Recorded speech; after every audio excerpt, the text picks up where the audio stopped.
Hey, Frank here. We're going to do a second attempt at a long format video. We're going to talk about in a little bit more detail the Daytona 500 race that occurred today.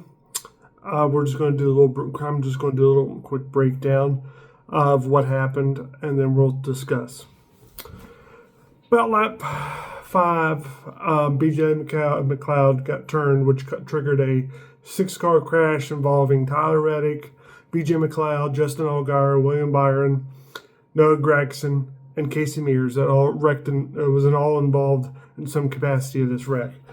It seemed like a racing deal to me because BJ just seemed like he got loose with a bad hit. And ultimately, this crash basically ended the day of BJ McLeod. He was a low-funded team, so they probably didn't want to try to fix it and continue on. But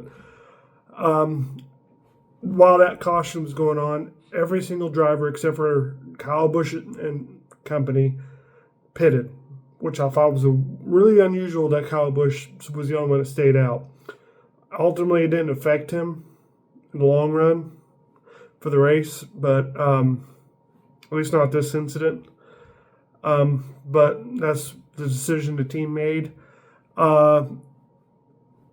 While green flagging was going on in the first stage, William Byron smacked the wall. I think that was more or less another bad bump, but that was further insult to injury of his car, even though his car was not that bad, but it's still another impact that worked against him for the race.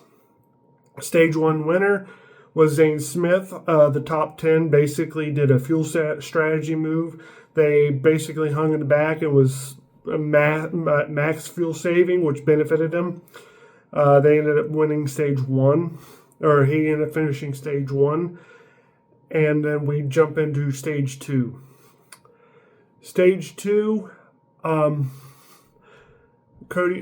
85, Cody Ware got hit by Ross Chastain, who got hit by Connor Zillage and Justin Allgaier beating and banging off of each other, which triggered a 9-car crash, which involved Ross Chastain, Cody Ware, Austin Dillon, Chase Briscoe, Todd Gilliland, Justin Allgaier, Cody Ware, Ty Gibbs, Corey Heim, and this basically ruined or ended the days of Chase Briscoe, my winner pick, and Austin Dillon. Austin Dillon continued for more points, but I don't think he finished the race because Racing Reference showed him as crashed, which, from my experience on the site, that means they didn't finish the race. So then we move up to lap 124. The big one struck.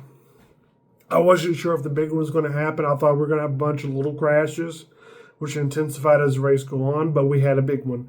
About 20 cars was the final tally. Basically, Justin Allgaier made a late block. It's mostly on him, but he made a late block, and Dittingham was also squeezing with a run. So either way, I think it was going to they were going to wreck no matter what was going to happen. It's just an unfortunate situation. This took out several good drivers. The main drivers that got affected that did not continue, at least in competitive fashion, or finish the race, was Alex Bowman and Todd Gilliland, surprisingly. Usually with bigger crashes, the more compact they are, there's less hard hits. That's why these small 4 to 8 car crashes tend to have the biggest hits, because there's more space in between cars as they wreck. That don't mean a car can't just get airborne and flip and cause a lot of damage, but it's just how nature of the beast. You put 20 cars in a crash in a tight space, they're not going to do a lot of damage to each other, at least visibly. But that basically ended stage 2, which technically gave us a natural caution, so we didn't have to have another extra caution for the stage break. As a result, Bubba Wallace got the stage 2 win. Then we move on to stage 3, which in my opinion was the most boring one of the entire race, because of max fuel saving, which you really can't do much with now that the can of worms has been opened. You'd have to do a whole lot. They would have to do a whole lot of major changes.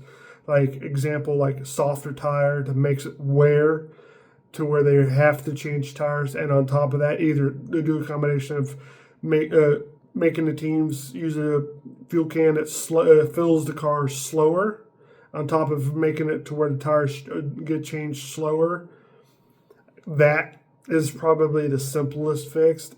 I mean, honestly, you really can't do much. I mean, we just have to grin and bear it and hope that some of the drivers get tired of it and start taking matters in their own hand and start racing these teams. But that pretty much took up most of the race because you had Bubba Wallace, Corey Heim, and Christopher Bell leading each line of a three-pack traffic jam. Nobody was going anywhere for the biggest part of the race until pit stops.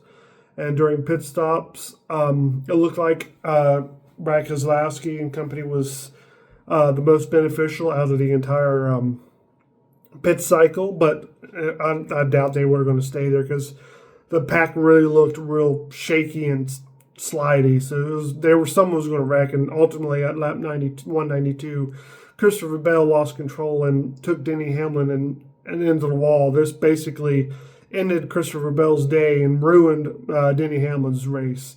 Both of them didn't have a chance to compete or continue after this wreck, and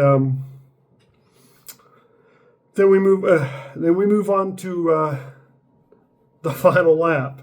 What a final lap, huh? Carson Hocevar crossed the start finish line for one lap to go, and we had 5 lead changes in that last lap. And two multi-car crashes and no yellow. I couldn't believe that. I mean, I figured with that first big crash, we were guaranteed a caution, and which at that point would have handed it to, I think Ricky Stenhouse was in the lead at that present time if NASCAR would have flipped the switch and called caution. But they didn't, so they allowed them to race, which is a surprise. But I'll take it. As long as they're consistent with it, I'll take it. That happened going into turn 1 and 2. Carson Hocevar got hit from a hard bump, which collected, from what I was able to gather, 13 cars in total involved in that, but no caution. And then then he had a lead change in the back. It became Chase Elliott's race to lose. And then going to the checkered flag, I don't know what Riley Herbst was thinking, but he decided to do a real late block to Brad Keselowski, which was never going to work to begin with. Even if he did get in front of him, he would have just got hit and went sideways and probably would have collected everyone that was there at that point if he did get in front of him. But he didn't, and ended up just going up in the wall, collecting another 5 cars involved in that wreck. Caught a lot of big hits in that little wreck. That opened the door for Tyler Reddick to win the Daytona 500, his first Daytona 500, and the first Daytona 500 victory for 23XI as a team. So good for them, good there. And this probably makes Tyler Reddick feel a lot better after not winning last year. He went winless last year and turned around and wins the first points paying race of the season. So you can't really complain too much with that. At least I wouldn't personally. And we are going to flip to what Racing Reference shows as, I'm just going to give the top 10 and point standings. This is what Racing Reference has at this present time. I don't think this is including the dual race points, but this is how they have it. Points leader, Tyler Reddick. Zane Smith is second with 41 points. Chris Buescher is third, 39 points. Bubba Wallace is now fourth place with 37 points. Joe Logano fifth with 36 points. Ricky Stenhouse Jr. is sixth with 35 points. Tied with Ricky Stenhouse Jr. is Riley Herbst at also 35 points. And then you have Chase Elliott in eighth at 33 points. And Brad Keselowski ninth with 32 points. And rounding out the top 10, hadn't heard a peep out of him, but Daniel Suarez finished his 10th in points with 31 points. Kyle Busch is 11th in points. 29 points, 29 back. Josh Berry's 12th, 30 points back. Noah Gragson is 13th, 31 points back. Then you got Carson Hocevar, 31 back. And Brian Blaney also tied with Carson and Noah, 31 back. And then you got William Byron, 33 back. Ty Dillon, 35 back. Kyle Larson, 37 back. Cody Ware, 38 back. Michael McDowell and John Hunter Nemechek tied at 20, 39 back. That's your top 20. Ultimately, I thought it was a pretty good race. I'm glad we didn't have any rain delays. Even though rain was in the forecast, I'm glad that we didn't have a red flag. Because if that big crash or any other crash would have triggered a red flag for more than probably 15 minutes, it would have rain shortened the race by probably 5-10 laps, depending on how quickly, because the storm was coming, the rainstorm was coming. I give it a 7 out of 10, but I'm generous in my scale. I love super speedway racing. I always have. My favorite package is probably 99 to 2002 package. That area was really good racing for me. I loved the 3x3 craziness that went on, but I was also like 14, so I had rose-colored glasses at the time. So, comment, like, and subscribe your thoughts and what you thought of the race. And the next video will be any news updates between now and Atlanta next week. So comment, like, and subscribe. I'll see you in the next video. Later.